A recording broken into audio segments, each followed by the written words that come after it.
Tonight we're looking at Shakespeare's Spanish characters, and this talk combines my interest in Shakespeare with my interest in Spain. As some of you may know, Steve and I lived there for a very happy 2.5 years on our retirement. And it's fascinating to me to see the ways in which Shakespeare, like other dramatists of his day, very subtly, I think, reflects the political situation between England and Spain at the time that he was writing. So I'm going to begin by looking at that situation, and then I'll just touch on Thomas Kyd's play, The Spanish Tragedy, before moving on to explore Shakespeare's Spanish characters and how in his handling of these, I think we can see conflicts and contradictions. So let's just remind ourselves firstly of the relationship between England and Spain in Shakespeare's day. The connection, which began when Catherine of Aragon arrived in England, she landed at Plymouth, by the way. I didn't know that. Yes. How brilliant. You're all very knowledgeable, obviously. Yes, this connection continued from Catherine through her daughter, Mary, who came to the throne in 1553 and then married a fellow Roman Catholic, Felipe II of Spain. With the accession of Elizabeth, the official religion reverted to Protestantism, although the Queen was anxious not to alienate her Catholic subjects and initially allowed freedom of worship. And at first, Felipe supported Elizabeth as Queen of England. He preferred a Protestant monarch who was a friend of Spain, and of course his former sister-in-law, to the person who had been the other potential candidate, Mary, Queen of Scots, who was thoroughly pro-France and an enemy of Spain, therefore. But alliances altered when Spain and France signed a peace treaty and Felipe married a French princess. And in 1570, the then Pope stuck his ecclesiastical oar in and excommunicated Elizabeth. This, of course, effectively declared open season on the Queen, absolving any of her Catholic subjects if they chose to bump her off, fortunately. Most of them were pretty loyal. Felipe, meanwhile, was billeting thousands of Spanish troops in the Netherlands, of which he was king, and in 1581 he took over Portugal, an expansionist policy which made England and other nations very jumpy indeed. In 1588, as I'm sure you know, Felipe launched an attack on Elizabeth's realm with the blessing of the Pope and the intention of returning England to what they believed was the true religion. This, of course, was the famous Armada. Now, students of the Spanish language will know that Armada is simply a term for a fleet of ships in Spanish, but the Spanish Armada has come to symbolize something much more than 130 plus vessels under sail as far as the history of our country is concerned. I think the term is lodged somewhere in the English psyche as a tremendous power snarling its way towards our vulnerable coastline. Of course, the Armada was defeated by a combination of the ships and the skills of the likes of Howard and Drake and Hawkins, and some appalling weather, which scattered the Spanish fleet. Richard Hakluyt wrote the following year in his Principal Navigations, Voyages, Traffics and Discoveries of the English Nation of the glorious and wonderful victory upon the seas, the vanquishing of the dreadful Spanish Armada. But why, he adds, should I presume to call it our vanquishing, as the greatest part of them escaped us and were only by God's outstretched arm overwhelmed in the seas, dashed to pieces against the rocks. And if some sentimental historians and filmmakers had their way, another key factor in defeating Spain would be the speech made by Queen Elizabeth when she addressed her troops before the battle. Much is now made of her words, "I know I have the body of a weak and feeble woman," etc., etc., and that the images of this being very inspirational to her subjects. However, part of the speech, much less often quoted, seems to be much more influential. She says, "I know already by your forwardness that you have deserved rewards and crowns, and we do assure you, on the word of a prince, they shall be duly paid you. She was actually promising to pay the troops, a rare event indeed, and much more likely to stiffen the sinews, summon up the blood. Back then, counties had to raise and fund their own militias to defend the nation at times of peril.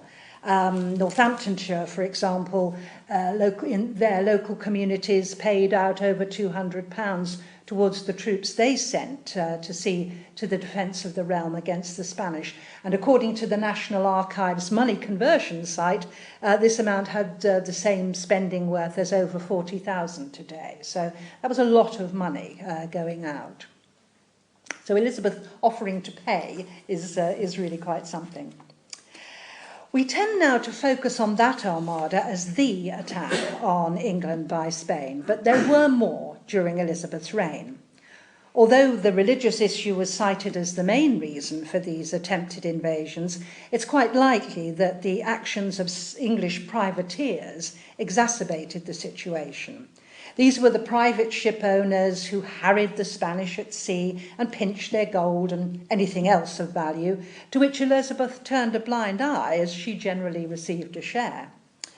A Venetian representative in England reporting back to the Republic on such activities commented at the time that the English, through their rapacity and cruelty, have become odious to all nations. They are the disturbers of the whole world.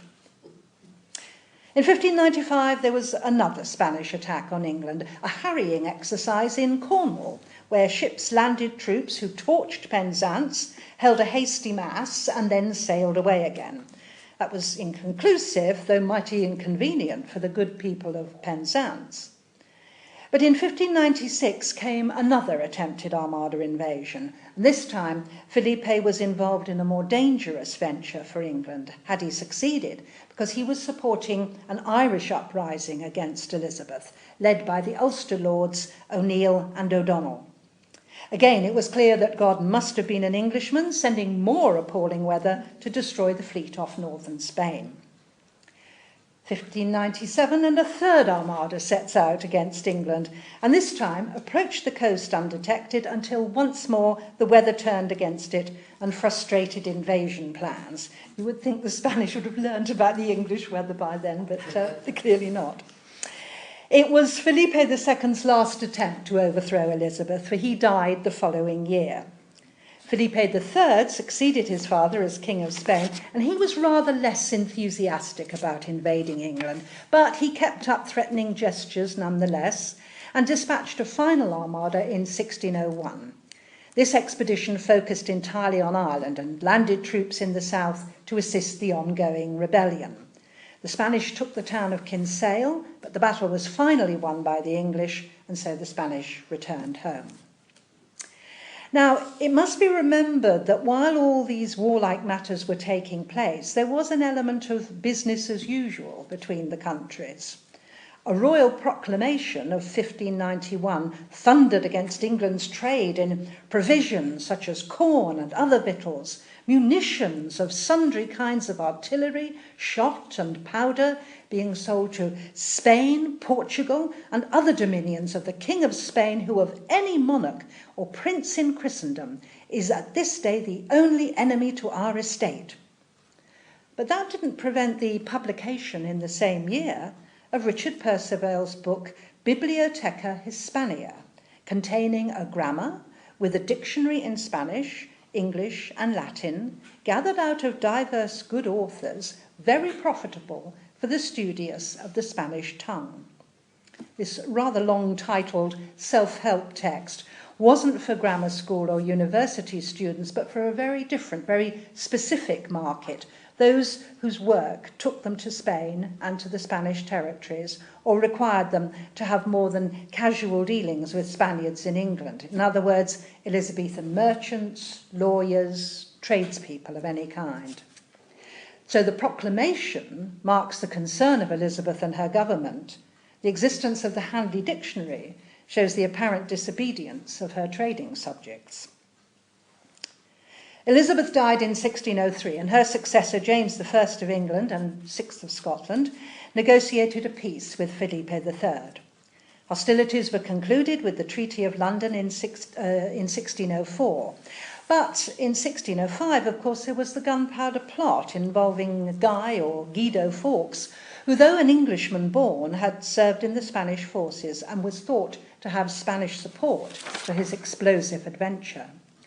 Our annual celebrations of the foiling of this plot with bonfire and fireworks parties perhaps diminishes the scheme itself. It would have been absolutely terrible if it had taken place. Apparently, tests have been carried out as to the effect on a packed parliament of the amount of explosive, the amount of gunpowder that was packed into the cellars. You know, body parts would have been scattered far and wide. It was really a dreadful plan. So that was the situation in 1605, sorry. Let's look now at the English theatre of the day. I just want to touch on this one particularly popular play by another playwright, and then we'll go on to look at the way that Shakespeare, like other playwrights, made very good use of contemporary events and attitudes. Thomas Kyd's play, The Spanish Tragedy, in fact, is dated 1587. But it already shows England as a strong opponent of Spain. The play opens with the King of Spain's troops having just given a real thrashing to the Portuguese. The Portuguese ambassador arrives to discuss terms, and he's treated to an after-dinner masque, a sort of silent floor show, organised by the King's Marshal and hero of the play, Geronimo. In the masque, 3 kings are seen being captured by 3 knights, and Geronimo explains that these gallant fellows are English Robert, Earl of Gloucester, Edmund, Earl of Kent, and brave John of Gaunt. The first 2, says Geronimo, captured the Portuguese monarchs, and the third, with puissant army, came to Spain and took our King of Castile prisoner. The ambassador, much discomfited by the first 2 sections of the entertainment, is greatly cheered by the last one, commenting, "Spain may not insult for her success, since English warriors likewise conquered Spain and made them bow their knees to Albion." Well, in truth, all these conquests paraded in the masque were fictional, but clearly presented by Kyd as fact, to please the Elizabethan audiences who flocked to see the Spanish tragedy. And after the Armada, Geronimo's masque would have taken on much more significance, a direct reference to the defeat of Spain. And the play was certainly a regular feature on stage until the death of Elizabeth, if not later. Kyd was catering to popular taste in the first part of his play, showing both Spain and Portugal as weak compared to England. The rest of the plot, as you know, centres around the murder of Geronimo's son, and it's a classic example of the revenge tragedy genre. So we see a playwright incorporating images of Spain as the enemy into a piece of sensational theatre. So Shakespeare wasn't alone in using Spanish characters, but we see him at first operating with a lighter touch. In Love's Labour's Lost, dated around 1594-5, we meet Don Adriano de Almagro, an affected Spanish braggart. His name clearly references the recent Armada events, and the character is set up to be mocked. He serves the King of Navarre, a kingdom straddling the border between Spain and France. The young king and 3 of his friends vow to devote 3 years to study and self-improvement. As you know, they break that vow the minute a group of glamorous girls, the Princess of France and 3 of her ladies, arrive on an unexpected visit. Shakespeare pokes fun at Armado through his sharp-witted and very English page called Moat. When the Spaniard reveals that he too plans to study 3 years, the lad is not impressed. "You may do it in an hour, sir." "Impossible," says Armado. "How many is 1, thrice told?" Armado isn't sure. "I am ill at reckoning. It fitteth the spirit of a tapster." So the proud Don indicates that he's too much of an aristocrat to have to count, like any bartender totting up the bill. Moat presses on, tactfully at first. "You are a gentleman and a gamester, sir." "I confess both. They are both the varnish of a complete man. Then I'm sure you know how much the gross sum of deuce ace amounts to. Now, Armado, being a complete man, knows it's all right to count cards, deuce and ace, but as a complete idiot, he still doesn't want to admit to being able to add up quickly, in case it seems too common. It doth amount to one more than two, which the base vulgar do call three. Moat is really having to work for this joke. True, says Armado. Why, sir, is this such a piece of study? Now here is three, studied ere you'll wink thrice. And how easy is it to put years to the word three, and to study 3 years in 2 words? It's a very laboured joke in modern terms, certainly, but it shows how easily English wit can make mock of Spanish concerns with correct gentlemanly behaviour. Like the king and his friends, Armado falls in love, but with Jaquenetta, a country wench and therefore inferior to him in status. However, the king's plans hardly demonstrate courtly delicacy either, because when he and his mates band together to woo these girls of France, they do so thinly disguised as Russians. Not surprisingly, the women see through the false beards at once, and the hopeful lovers are mightily mocked. So the king gives Don Armado the task of arranging an entertainment for the lovely visitors, and the result is the pageant of the 9 worthies, in which the Spaniard plays the warrior Hector. In this role, he is cast against type, and he's cruelly teased by the king and his sophisticated courtiers. His leg is too big for Hector's. He makes faces. To add to the Spaniard's discomfort, he is challenged by the country bumpkin, Costard, who accuses the Don of getting Jaquenetta pregnant. A duel is planned, but when Costard demands that they both strip to their shirts to fight, Armado is thoroughly mortified. The naked truth of it is, I have no shirt. It's all fairly light-hearted as Shakespeare's Spaniard reveals himself as lacking in that essential foundation. But there's definite mockery of the bragging Spanish exterior, as we might say now, fur coat and no knickers. At the time of the second and third Spanish invasion attempts, the Prince of Aragon appears in The Merchant of Venice as one of the wooers of the beautiful and wealthy Portia. The original title of the play was The Comical History of the Merchant of Venice, so Shakespeare's audiences wouldn't be expecting anything too serious, and mocking a Spaniard would certainly liven the action. Like Portia's other wooers, Aragon must choose either a gold, silver, or lead casket, and will win the lady if he finds her portrait inside. He selects the silver casket, avoiding gold because that's what everyone else would choose. It would be common to do so. It's interesting that he shows that similar aspect to Don Armado. So Aragon opts for the casket which carries the message, "Who chooseth me shall get as much as he deserves. I will assume desert," he says. But his reward doesn't match what he believes to be his just deserts. What's here? The portrait of a blinking idiot. Did I deserve no more than a fool's head? We can imagine an English audience getting great fun out of a foreigner walking into that joke.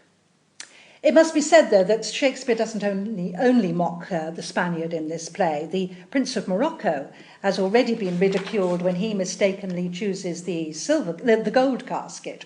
All that glisters is not gold. Often have you heard that told.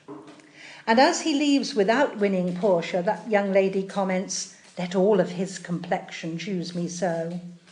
This reference to his colour wouldn't have been seen as racism in Shakespeare's day, but an audience would have recognised lack of Christian charity towards a stranger in Portia's words. Not such a goody two-shoes as she's sometimes presented then. Needless to say, these lines are usually cut in modern performances.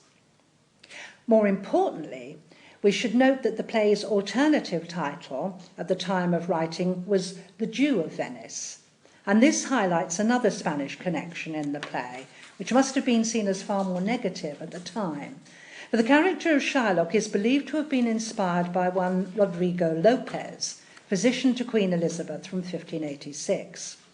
He was a Jew, born in Portugal, but had apparently converted to Protestantism on coming to England. Elizabeth thought highly of him, but in 1594 he was accused of being a Spanish mole and conspiring to poison the Queen, and he was arrested and eventually executed. So it's likely that Elizabethan audiences were meant to be amused by Shylock and enjoy the foiling of his rapacious, money-grabbing, anti-Christian ways as they would have seen it. Modern theatre-goers and directors, of course, tend to side with Shylock against what's now seen as the anti-Semitism and cruelty of the Christian merchants who make use of him. Hath not a Jew hands, organs, dimensions, senses, affections, passions? If you prick us, do we not bleed? If you tickle us, do we not laugh? If you poison us, do we not die? And if you wrong us, shall we not revenge? It's more likely, though, that the majority of Shakespeare's audience then would have seen this speech as Shylock as a non-believer with possible Spanish connections trying to justify his actions. Unlike that of Lopez, Shylock's life is spared, of course. In the year of Felipe II's death, Shakespeare produced another comedy, Much Ado About Nothing, which features two Spaniards, Don Pedro of Aragon and his bastard brother, Don John. Now, Don John possibly references Don John of Austria, a famous military commander and the illegitimate half-brother of Felipe II. Don Pedro is in Sicily, having recently defeated the forces of the rebellious Don John. But there's a reconciliation between the brothers, and they return to Messina together as guests of the governor Leonato. Count Claudio, a young Italian nobleman serving Don Pedro, falls for Hero, the governor's daughter. But he's shy, and so Don Pedro offers to woo the girl on his friend's behalf, saying, "I know we shall have revelling tonight. I will assume thy part in some disguise and tell fair Hero I am Claudio. And in her bosom I'll unclasp my heart, and the conclusion is she shall be thine." At one point, though, as he watches the dancing, Claudio isn't entirely sure that his Spanish master is being completely altruistic. "'Tis certain so the prince woos for himself." Needless to say, it's Don John, the bastard, who has stirred up Italian doubts about a smooth-tongued Spanish wooer. And even though Don Pedro comes out trumps, having one hero only for Claudio, there's a lot more trouble on the way, for Don John clearly has no intention of maintaining peace with his brother. "I had rather be a canker in a hedge than a rose in his grace. Though I cannot be said to be a flattering, honest man, it must not be denied I am a plain-dealing villain." He teams up with another villainous character, Borachio, to stir things up. And there's an obvious pun on the name of that character, Borracho, in Spanish meaning drunk. Claudio's betrothal to Hero provides Don John with a chance to make trouble. "If I can cross him in any way, I bless myself in every way." He maliciously deceives both his brother and Claudio into thinking that Hero has been unfaithful. "Leonato's hero, your hero, every man's hero." "Disloyal?" asks Claudio, and Don John replies, "The word is too good to paint out her wickedness. I could say she were worse. Think you of a worse title, and I will fit her to it. You shall see her chamber window entered even the night before her wedding day." He and Borachio set up this scam. Claudio and Don Pedro are conned, and the groom denounces his bride at the altar. Although Hero gallantly defends herself, the false evidence of Don John is believed, and he mocks, "Thus, pretty lady, I am sorry for thy much misgovernment." As you know, his plot is discovered through Borachio's confession to the wonderfully comic Constable Dogberry, and Don John promptly flees the scene. But as happiness is restored, we hear the villain has been captured and brought back to Messina for a punishment yet to be decided. Set against this unpleasant, sleazy deception is the more light-hearted one in which Hero's cousin Beatrice and Benedict, another friend of Don Pedro, are tricked into facing the fact that they love each other despite their continual sparring. Naturally, these two characters have taken over the play, and Don John's plotting is less sinister in most productions.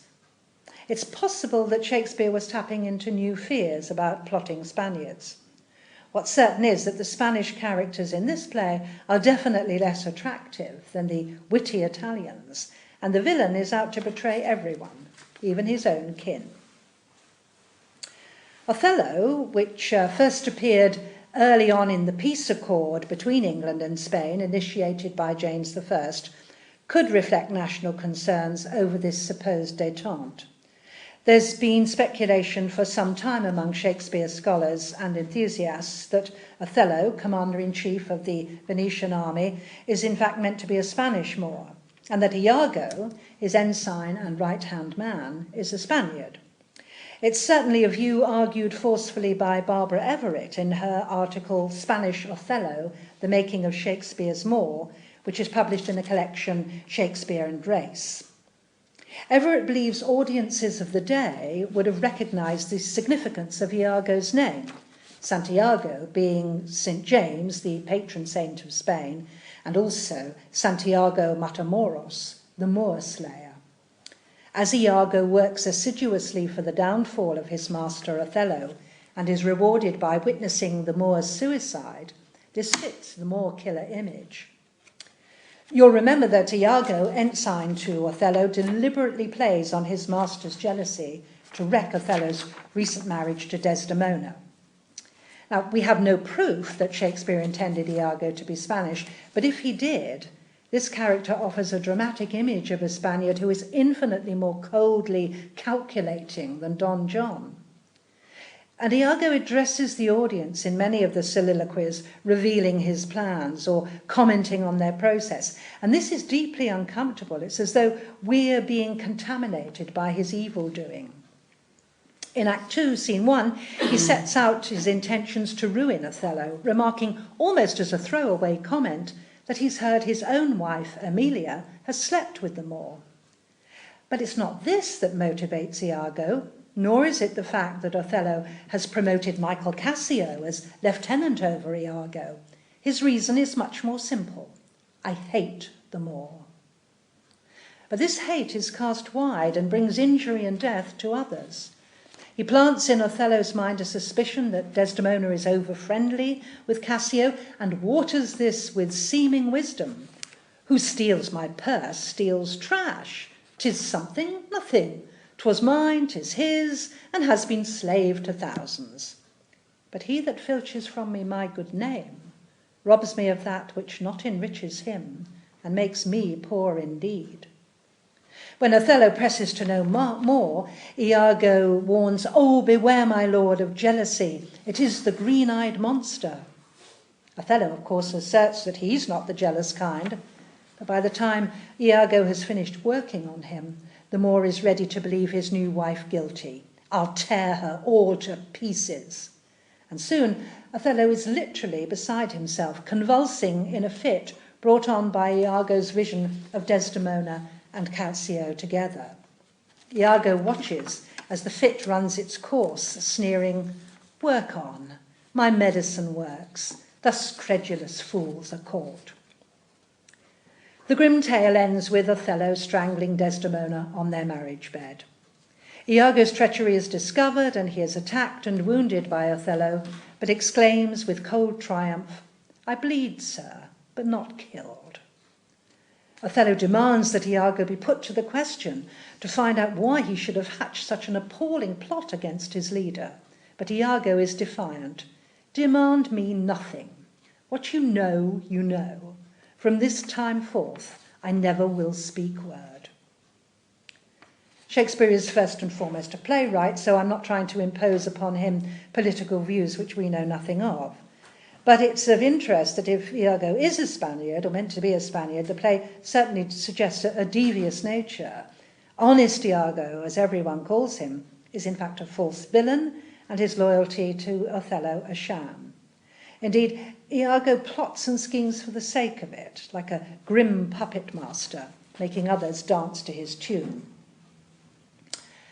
So, it seems that we have here a number of male characters in Shakespeare's plays who are, or could be, Spanish, and who are either rather stupid or deeply unpleasant.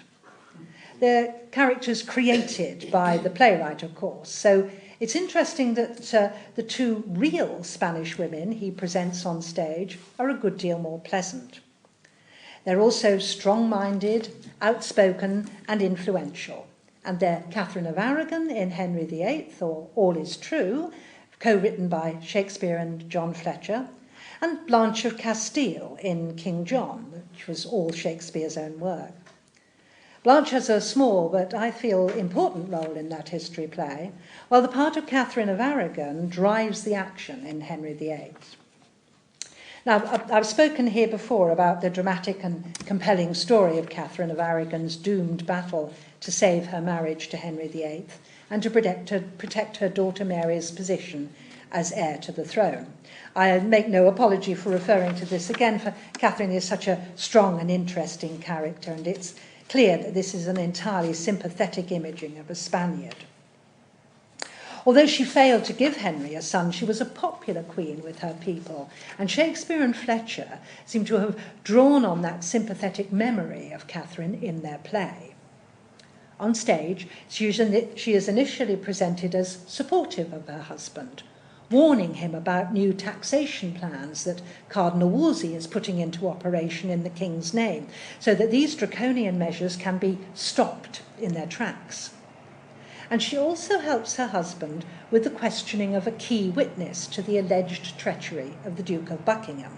It's Catherine who alerts the king to the fact that the man's evidence may be suspect as she probes into his motives. "You were the Duke's surveyor," she says, "and lost your office on the complaint of the tenants. Take good heed you charge not in your spleen a noble person, and spoil a nobler soul. I say, take heed." Having a wife as sharp-witted and loyal as Catherine to watch his back is an advantage to the king, and she clearly has his confidence. And as a sympathetic character, she naturally prompts our concern when Henry, not long after meeting Anne Boleyn, begins to question the validity of his marriage to Catherine. Because I've spoken in detail about this play before, I won't repeat that, but it is relevant to my topic tonight to remind you that Catherine's stage persona shows a woman who won't sit idly by while her erstwhile loving husband tries to reorganize her life. She confronts his divorce hearing boldly and bravely, and though she cannot change Henry's mind, she certainly takes every opportunity to speak her own mind on this crucial subject. And even after her death, she continues to influence the onstage action.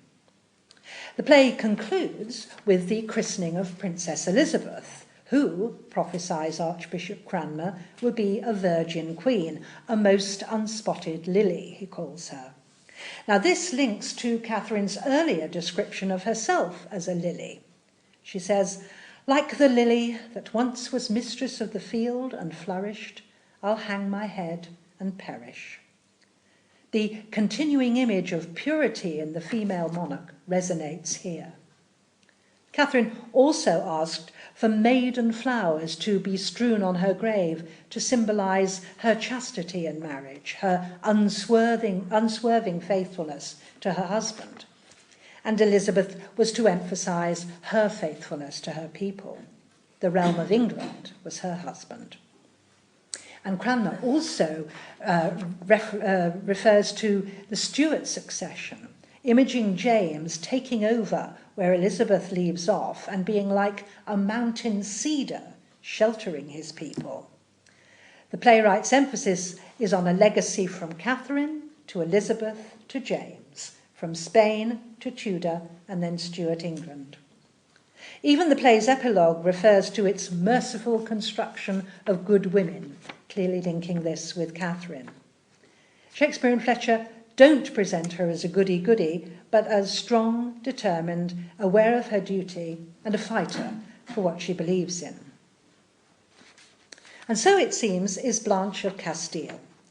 She's a fairly minor character in King John, dated around 1595, but although the role is small, it's powerful.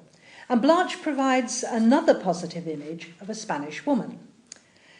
Before I explore this character, I just think it's important to set the play in context. It's likely that Shakespeare, you probably know this, used an earlier play, The Troublesome Reign of John, King of England, which was anonymously published in 1591, as his source. During his reign, John was in conflict with the Pope and an opponent of what was seen as papal tyranny, and The Troublesome Reign is violently anti-Catholic. Shakespeare's play is much more moderate in that sense. And John himself doesn't dominate the play as Shakespeare's other kings tend to, Richard II and Richard III, for example. Philip Falconbridge, the illegitimate son of John's dead brother Richard Coeur de Lion, is a much more engaging character in this play. And it's a play which focuses on conflict over who has the strongest claim to the throne of England. And there's nothing about the crucial events of the Magna Carta issue.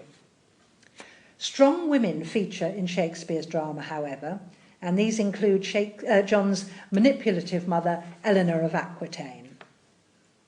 Now, initially, Blanche seems to lack the strength of this matriarch and, of course, her grandmother. And if we explore her dialogue, but if we explore her dialogue, we find there's much more to this young Spanish woman than meets the eye. Blanche was John's niece, daughter of his sister who had married Alfonso VIII, King of Castile. And in the play, she first appears as a bargaining chip for her uncle, the king. King Philip of France is threatening England over John's weak claim to the English throne, supporting the rival claim of young Arthur, son to Geoffrey, another of John's brothers. John doesn't want a war with France, so he offers Blanche, a lovely maid, as he calls her, as wife for the French king's son, Louis the Dauphin, to ensure accord between the nations and the sidelining of the awkward matter of young Arthur. Blanche is well versed in diplomacy and tells Louis, "My uncle's will in this respect is mine." But she adds her own stamp to this formal agreement. "I will not flatter you, my lord, that all I see in you is worthy love, than this, that nothing do I see in you that I can find should merit any hate." This faint praise sparks Louis's interest. "Ask me if I can refrain from love, for I do love her most unfeignedly." This is all high-flown courtly language from him, of course, but through her words we see, I think, Blanche as a sharp-witted young woman and not just a characterless pawn. So the wedding is solemnised, but the international harmony is short-lived. Enter Cardinal Pandolf, hot foot from the Pope, to excommunicate John for spurning Rome's candidate as Archbishop of Canterbury. Pandolf also instructs the French to do battle against King John, and the Dauphin doesn't hesitate, urging King Philip to arms. Not surprisingly, Blanche is distraught. "Upon thy wedding day," she asks her new husband, "against the blood that thou hast married? What, shall our feast be kept with slaughtered men?" And she kneels to Louis. "O husband, hear me. Upon my knee I beg, go not to arms against mine uncle." And when he hesitates, she adds, "Now shall I see thy love. What motive may be stronger with thee than the name of wife?"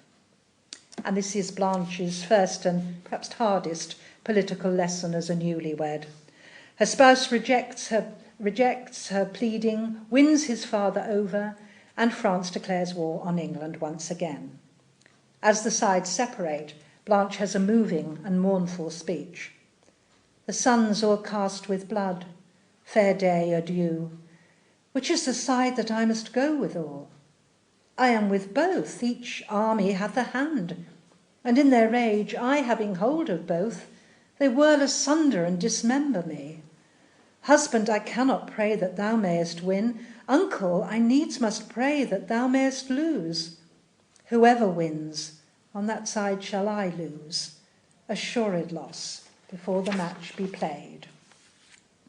Her husband orders, "Lady, with me thy fortune lies," to which Blanche responds, There where my fortune lives, there my life dies. Now, the real Blanche wasn't mature enough to expound on conflict in this way, for she was in fact married off to Louis at the age of 11. But she went on to become a powerful player on the international stage. When King John died, she made a bid for the throne of England, and Louis invaded England, or attempted to invade England on her behalf. This attempt failed, but later, on her husband's death, Blanche became regent of France, ruling on behalf of her 12-year-old son, another Louis. In this role, she quelled a rebellion of barons, rode into battle at the head of her troops, and also foiled an attempted abduction of the young king, quite an active monarch. When Louis came of age, Blanche virtually ruled beside him, rather as her grandmother, Eleanor of Aquitaine, had done with her son, King John. And when Louis went off on a crusade, Blanche once again ruled in his place. She died at 64, which was quite a good age in those days. Shakespeare doesn't have Blanche appear again, and the play takes its course through warfare and the deaths of Arthur, Eleanor, and finally King John himself. But the audience would have known of her importance in history, if not the details of her life. So while her final impassioned speech urging her husband not to go to war with her uncle throws a harsh light on the conflict facing a woman traded off for political expediency, Shakespeare also presents a positive image of this Spanish bride. I feel that Shakespeare reflects the shifting likes and dislikes of his audience as far as Spain and Spanish people are concerned. But it's most encouraging to see in the play Sir Thomas More, Shakespeare presenting a measure of sensitivity to the foreigner of any nationality. This is a drama he wrote with a team of 4 other playwrights, probably Thomas Heywood, Henry Chettle, Thomas Dekker, and Anthony Munday, around 1592 to 94. It seems likely that the play didn't get the essential license for performance from the Master of the Revels, not because it presented a positive image of Thomas More, the man sometimes seen as a Catholic martyr, but because of the scenes of insurrection portrayed. It's thought it re-emerged only after Queen Elizabeth's death. There is a powerful speech, unquestionably written by Shakespeare, scholars have proved this, in which Sir Thomas, Chancellor to Henry VIII, addresses the citizens of London who have risen up in riot against the strangers in their midst. These strangers are migrant workers from Europe who have fled poverty and often cruel treatment in their own countries. Thomas More asks the armed and highly dangerous mob of Brits what would happen if each and every one of them was banished from England. Whither would you go? What country, by the nature of your error, should give you harbour?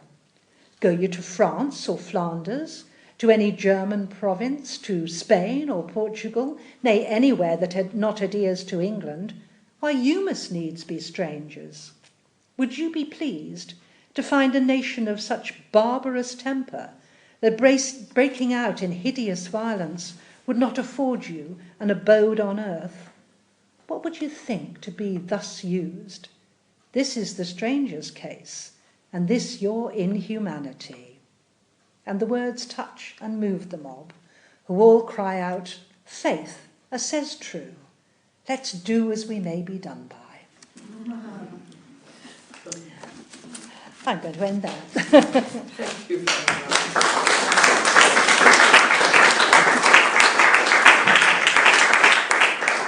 Anybody want to ask Yvonne? You're happy to take questions? Yes, of course, yes. I have a question about the 40,000 that you said that the troops would get. Yes. Did they ever get that? Because I heard that the sailors were starving in Portsmouth after one of the armadas. I don't know if it was the...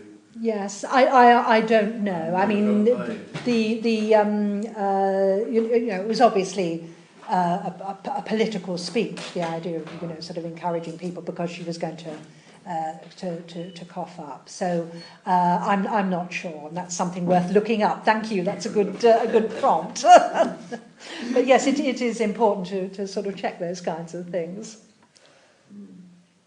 Catherine of Aragon has always been a heroine of mine. Oh, good. Very Yes, much so. she's true. And I think that is a wonderful play. Mm. And I'm so pleased that you mentioned it. I think the court scene where she defends herself, Yes. that she's been a loyal and loving wife, and she is so dignified, Yes. and really is put immediately wrong-footed, isn't he? He's Yes. wrong-footed. Yes. And then, she goes on to elaborate point by point, Yes. which pays tribute to her mother. Yes. Her mother was very much like her. Yes, indeed. And then she sweeps out of the court without him giving Madam. He doesn't say, Madam, you may leave the court. No. She just leaves it. Yes. And I think that's a wonderful tribute Yeah. to Catherine of Aragon. Yes, I think so too. It's a pity the play isn't done more often. I've seen it once, and it has been done since then. But the RSC did it when they came here. Yes, I saw. I can't remember who played Catherine. Oh, that's outrageous. Yes. Please.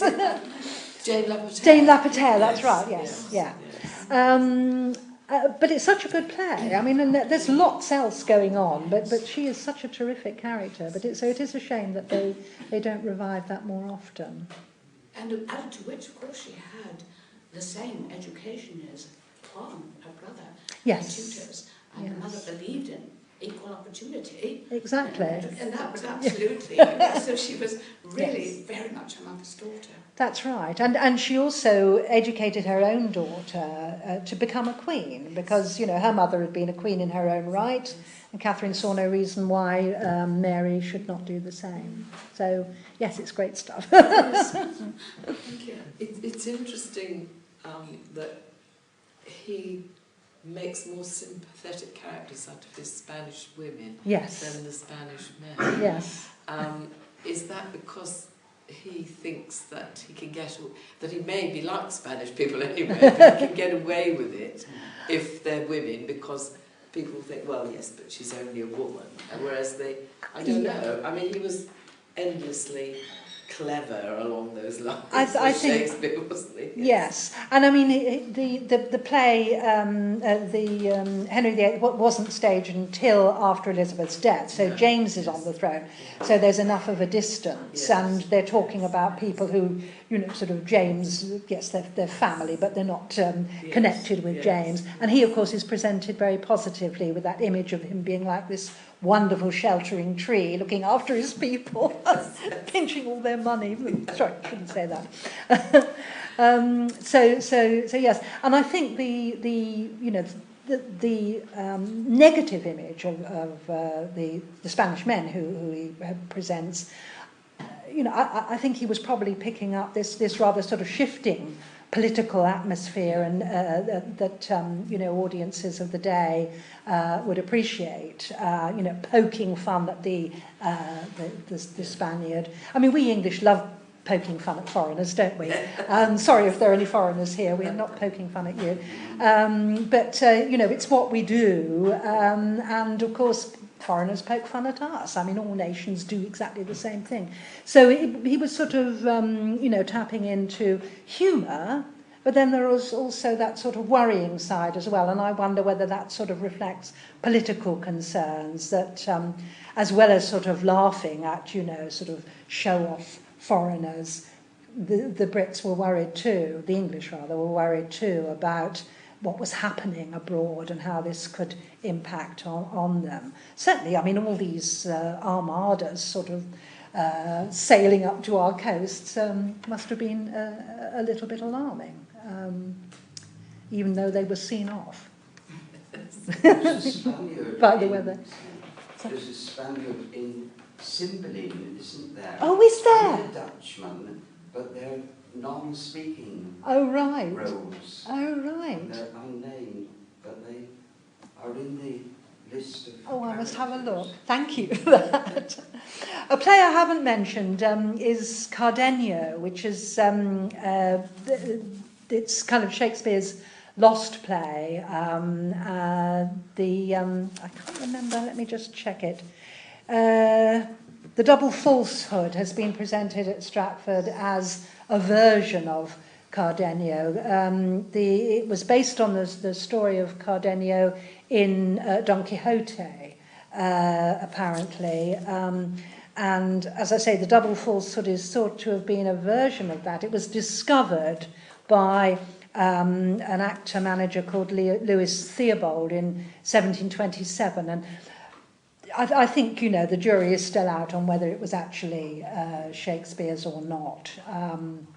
Stanley Wells, who you know, has edited the big Shakespeare complete works, thinks, you know, it's interesting, but probably not one of his. So, but you know, it's there, and who knows what else might be discovered.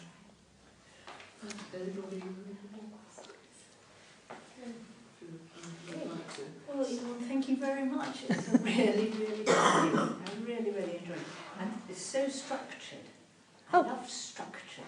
It was beautiful. Nice. It put us in its place, and then it was really lovely. Thank you. Last time, actually, I spoke quite a lot about the rather anti-French aspect of Shakespeare. Yes. And this seems to me to be rather on the same topic. Oh, great. Are you going to do the French or the Italians or something? I hadn't thought of it. I was, you know, caught up with because of living in Spain for a while, and I did well, this. I think it perhaps get a bit out of control of the other. The Spanish is, but it was beautiful. The braggart men and then the lovely women. Yes. Yes. Rather nice. I Yes. that very much. No, it was really, really lovely. Thank you so much. Thank you. Thank you. Thank you once again.